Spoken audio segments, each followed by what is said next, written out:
Trucks gitu kan ya berlalu, karena manusia juga berusaha dong untuk mengantisipasi, untuk menyarikan antinya, untuk mengobatinya.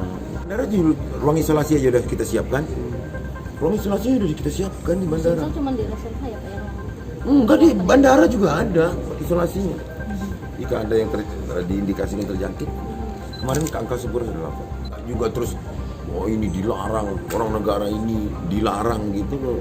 Itu kewenangan Menteri Luar Negeri kan, yang dipercaya Presiden untuk ngurusin exit permit orang itu. Nggak mungkin kita berbuat yang tidak lazim.